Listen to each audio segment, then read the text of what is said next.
Coming up on Network Africa.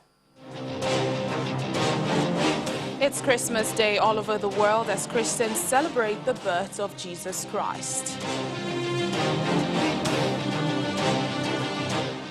We take a visit to Maboneng Precinct in central Johannesburg, South Africa. It's a lot different this festive season for the community.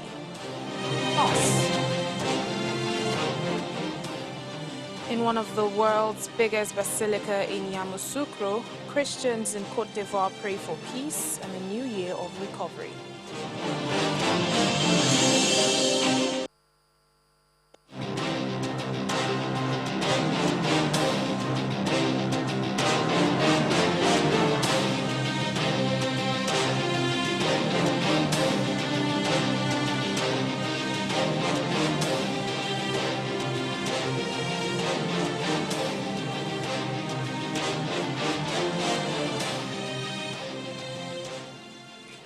Merry Christmas to you and welcome to the program. I'm Layo Adegoke.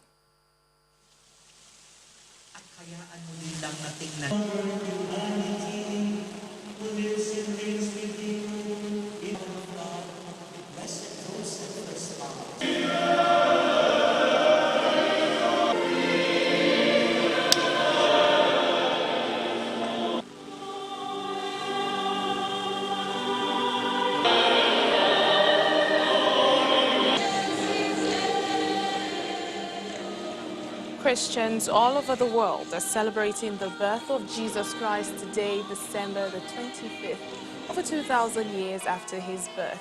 Christmas Day is usually a public holiday in many countries, and it comes with a lot of festivities, spiritual reflection on the important foundations of the Christian faith, and a celebration of God's love for the world through the birth of his son, Jesus.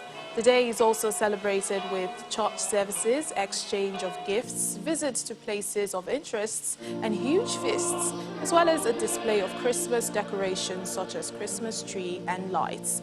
Because of its importance, the period has equally become a significant event in Christendom. But this year's celebration is quite different owing to the outbreak of the COVID-19 pandemic. Restrictions are placed on church services and large gatherings with strict adherence to guidelines to contain the spread of the virus.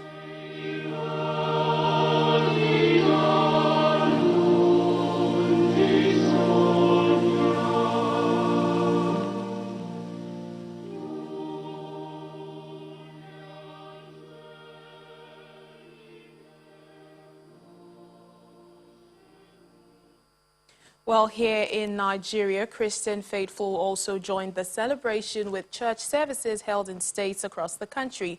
However, some Nigerians are not too enthusiastic to celebrate Christmas this year due to the impact of coronavirus, which has left devastating effects on the standard of living and also plunged the country's economy into another recession. A visit to major markets in Lagos highlights the experiences of buyers and sellers alike resulting from the pandemic.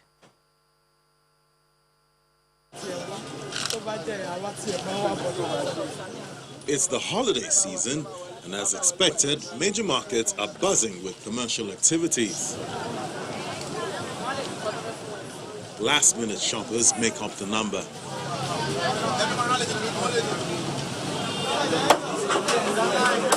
However, the look and feel of the holidays this year is different owing to the global coronavirus pandemic.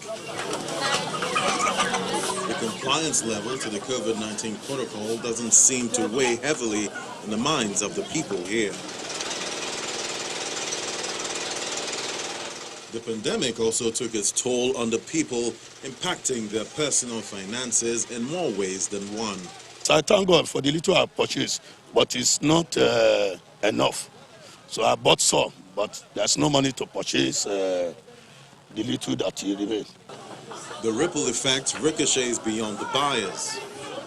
Last year we sell, by this time I forgot to sell my market. By this time I lost the market already. But this time around people are just complaining.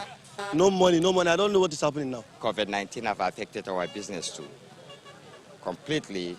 What we've been expected as marketers, we need a lot of people to come out and buy from out like we've been expecting during the Salah time. But we can see that the Christmas is very below expectation in terms of marketing. Shoppers, traders, and families all seem to be on the same page. There appears to be a silver lining from the chairman of the Mile 12 International Market. Now I think the festive period come with a very good incentive in the sense that things we are selling at the rate of 90,000 naira, 100,000 naira last 3 weeks. I'm talking about onions. Today it's about 30,000, 25,000 naira. So it means the festive is going to go good. People will have a lot of food in the house, and we have it abundantly in the market, as you can see. The same thing goes with tomato that we are selling at the rate of 9,000, 10,000. Today in the market it's about 8,000, 7,000, even some 6,000. It depends on the category you want to purchase in the market. The same items, every item we have in the market is very cheap now. Notwithstanding the impediment, the reason for the season doesn't appear lost on the people. Salvation may just be the much-needed light at the end of the tunnel. Well, over in South Africa, with increasing COVID-19 cases, there's no doubt that things are different this year. The impact of the pandemic has not been lost on the Maboneng precinct in central Johannesburg. Now, it's famous for being a melting pot of art, culture, and people from different parts of the world. Scenes from many local movies were shot there. We visited Maboneng to see just how much things have changed this Christmas. Is Maboneng, a Sesotho word for the place of light, famous for the very colorful wall art, street food, arts and culture, as well as exciting gatherings. But it's become a shadow of itself thanks to the COVID-19 pandemic, and we're here to see just how much that light has dimmed this Christmas. Many movie scenes have been shot in this famous precinct. It draws a lot of crowd from near and far. In normal times, a melting pot of arts, culture and peoples from all walks of life. But the COVID pandemic has changed things. Less people have been coming to Maboneng on a daily basis, but coming on weekends. So the culture has changed and went back to what it was, because Maboneng was necessarily a Sunday place. So the culture has moved back to weekends. But changes, not much really. It's just digital networks working now, because a lot of restaurants work with Uber Eats and all those things. So yeah, things have become more digital nowadays. Dotted around Maboneng are curio, fashion and art shops, eateries specializing in street soul food, stages for many wild parties in years past. To many of these businesses, it's been a tough year. Ngululeko Mhlanga told us just how tough the COVID-19 pandemic has made things. There are no more much tourists coming in, so we are relying on domestic tourism, and the buying power of domestic tourists is very low. Like long back, we could get people from the UK who were taking the advantage of the conversion rate between the pound and the rand, so they used to buy more from us. So now, since there is now lockdown, we've tried to keep our business afloat and decrease the prices so that we can accommodate the domestic market. There's less people, less tourists, so there is a bit of a difference, and I think the atmosphere is also a little bit depressed, I would say. Against the odds, some are still managing to stay afloat. You can get a photo shoot for 20 rand, and pictures will be sent to your phone. For James Mtsweni, who runs the popular Sharp Braai, a barbecue restaurant, it's worse for some than others, depending on what business you're into. I still fairly braai. I can't say maybe we are actually stuck in that way of being stuck like other businesses. Depending on what you do. It might be COVID, but people still want to eat at some point. But yeah, I think it's pretty fair. I can't say it's too bad. While Maboneng and all those who converge on it hope this Christmas would be a brighter time than the rest of the year, the current COVID numbers being recorded in South Africa has been quite discouraging. But here's a wish for all Africans. This year serves testament for us to unite, because a lot of things have been happening, shifting the world in a way for people to be enlightened. So I say, yeah. So I feel like now it's time for us to unite as Africans. That's just my greatest wish, for us to unite as Africans. From Maboneng, Johannesburg, South Africa, Betty Dibia. Channels Television News. Well, Betty Dibia joins us now from Johannesburg. She is in Johannesburg right now. Betty, Merry Christmas to you. How are you and the rest of South Africa celebrating today? We just saw you in Maboneng. Good enough. I'm Christmasing very safely at home, like many people. We know that a lot of things have been scaled down massively. The rave events, wild parties, the really huge parties have either been cancelled or largely scaled down because of the restrictions on numbers of people that you can have in a place. So people are doing family gatherings, maybe not as big, because the recent numbers, the country has recorded, breached the 14,000 mark, for new confirmed cases of COVID in 2 consecutive days. So that's quite worrying, and the number of deaths, has gone beyond 25,000. We're seeing deaths of 400 plus per day, 300 plus. So that's quite worrying. Those who are, although there's still people who are not really so bothered. I know that the police is going around arresting people or trying to enforce adherence to the regulations, but generally things are much more quiet than before. Well, these numbers that you've just mentioned, they're quite heartbreaking. What is President Cyril Ramaphosa's message today, to South Africa, to the citizens, even as the country looks ahead to the year 2021? It's been a tough 2020. It is.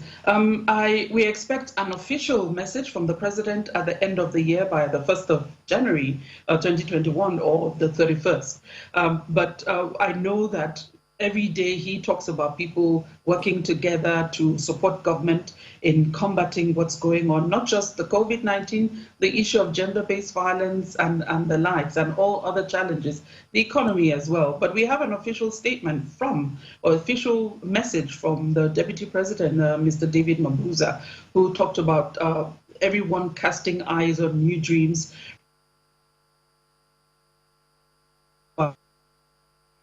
the renewal of a collective resolve behind the vision of a more. Can you still hear me? I can hear you. I can hear you.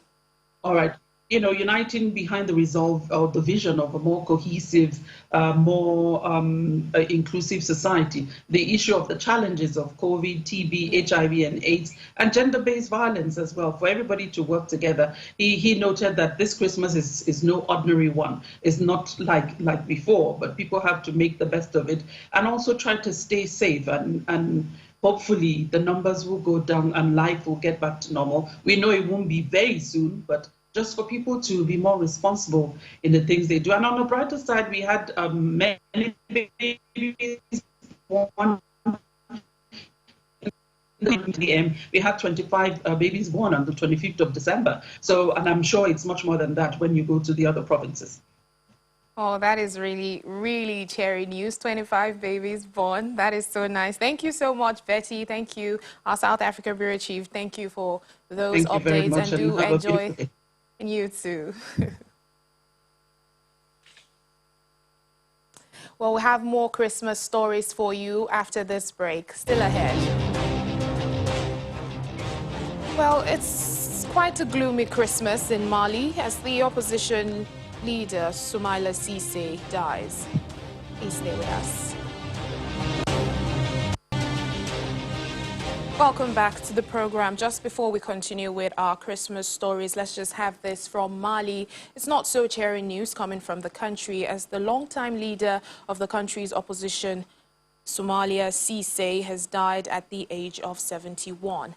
His spokesperson made the announcement on Friday. Now, this is 2 months after his release from a lengthy captivity by Islamist insurgents. Mr. Cissé was a former finance minister who finished runner-up in 2013 and 2018 presidential elections to ousted President Ibrahim Boubacar Keïta. Now, he was considered among the favorites in a vote expected in early 2022 after Keïta's overthrow in an August military coup. His spokesperson, Nahum Togo, confirmed he died last night in Paris without providing further details. However, the French media reports that he had died of COVID-19.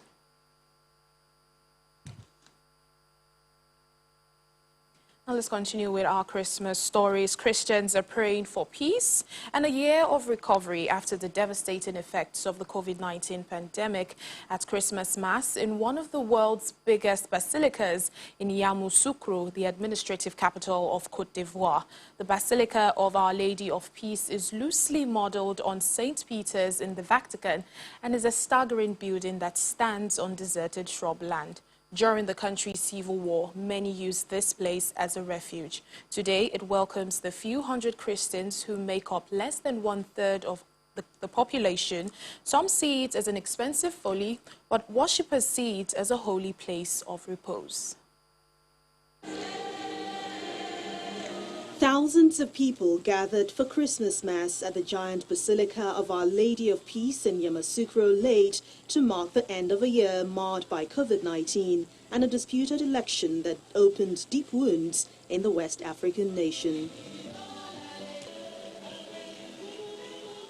The chapel, whose towering dome is modeled after St. Peter's Basilica in the Vatican, sits on the edge of Ivory Coast's administrative capital, surrounded by flat savanna.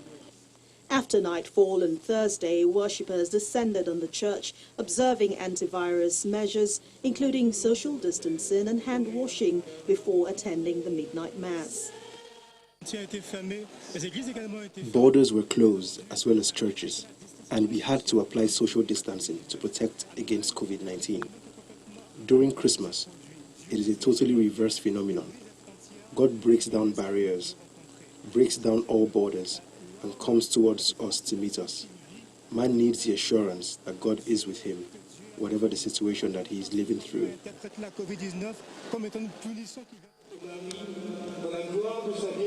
The economy of Ivory Coast, the world's top cocoa producer, has been hit hard by the coronavirus pandemic as world demands for chocolate falls and trade slows. President Alassane Ouattara's decision to run for a third term in an October election sparked deadly violence along ethnic lines that brought back memories of the 2010-2011 civil war in which 3,000 people died. During the war, the Basilica became a point of refuge for those seeking respite from conflict inside its looming stained glass windows. For Marius Kausi, a teacher from Yamoussoukro who came to celebrate Christmas with his wife, 2021 will be better. I tell myself that 2021 will be a year of hope and a year of peace.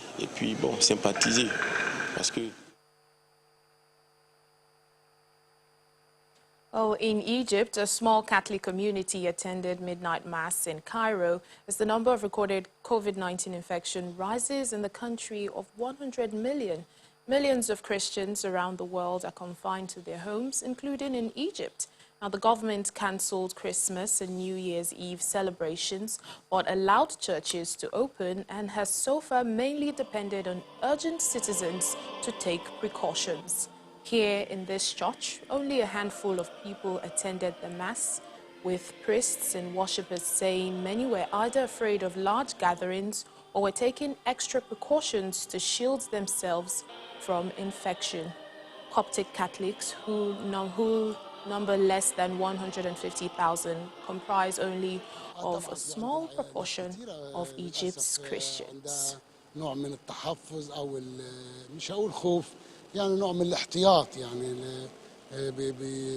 خايفين من التجمعات الكبيرة رغم ان احنا عملنا تباعد وحبينا ندي اكبر فرصة لاكبر عدد يجي ولكن برضه مش زي كل سنة الحضور كان طبعا خفيف جدا. Well, moving on to other stories. When lawyer Shedrack Wambu was growing up in one of Nairobi's slums, he vented his frustration at abusive police through boxing, now cultivating discipline that helped him avoid confrontations that could have derailed his studies. Now the 29-year-old is turning to the sport again to help impoverished young Kenyans who are frequently victims of mistreatment from the police.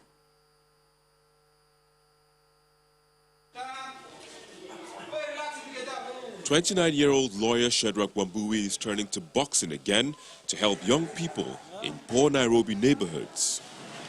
Combining his passion for the sport with informal lessons on the law and legal clinics, he helps to resolve marital disputes. Wambui says he hopes his boxing sessions will help young people believe in themselves despite the challenges they face. After he was admitted to the Kenyan bar in 2018, Wambui convinced 50 young lawyers to join him in devoting part of their time to pro bono work in the slums and has now registered. I find it very easy combining being a boxer and being a lawyer, because on one field, on one end, I fight for people's causes, I fight for people's lives, I fight for people's livelihoods, I fight for people's inheritance, I fight for people's lives, literally speaking. When you're representing people who, upon conviction, might get a sentence of up to death, so you realize that you're fighting for people's lives. In a community hall, Wambui cracked jokes with young men in Sheng, a local slang that mixes Kiswahili and English.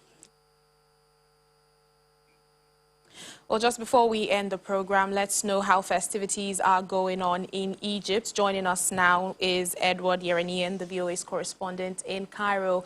Hello, Edward. Merry Christmas to you. Thank you for speaking to us on the program. I'm sure it's a totally different Christmas this year for many around the world and even in Egypt. Tell us how it's going. Yes, Layo. I think a lot of churches are closed. Of course, the Coptic Church doesn't celebrate Christmas today. They celebrate in January, on January 7th. But they've closed their churches in Cairo and Alexandria. So a lot of celebrations have been curtailed, although many churches are still having services. They cut down the number of people going to their services. The Catholic Church has done that, as well as the Anglican Church, which I go to. A number of Sudanese services were canceled today, but we had a very, very large gathering of Sudanese at the Anglican Church. So I think it's a mixed bag, but at the same time, the bulk of the Coptic Christians don't celebrate until January, so it's difficult to say what's going to happen then. All right, now with this pandemic, no doubt a lot needs to be recovered. Now, what is the government's projection for, the new year 2021? Well, they were surprised by the growth rate this year, despite the virus. They were expecting a growth rate of about 2%, and it turned out to be 3.5%. Which apparently, according to economists, is better than many of the other countries. Only, I think, about 3 Arab countries had positive growth rates. I think the number I've been hearing is 5 to 7%. They're hoping, but of course, you really can't make a projection under these conditions with a spike in the number of cases just recently. And who knows, it could taper off very quickly as well. So it's difficult to say, although the number I've heard is 5 to 7%, and the government is making investments in various sectors itself, public investments, so that should bolster these sectors and probably the economy in general. All right, then. Thank you so much, Edward Yeranian, VOA's correspondent in Cairo. Enjoy the rest of your day. You too, Layo. And that's where we end the program today. Thank you so much for watching. I'm Layo Adegoke. Enjoy the rest of your Christmas.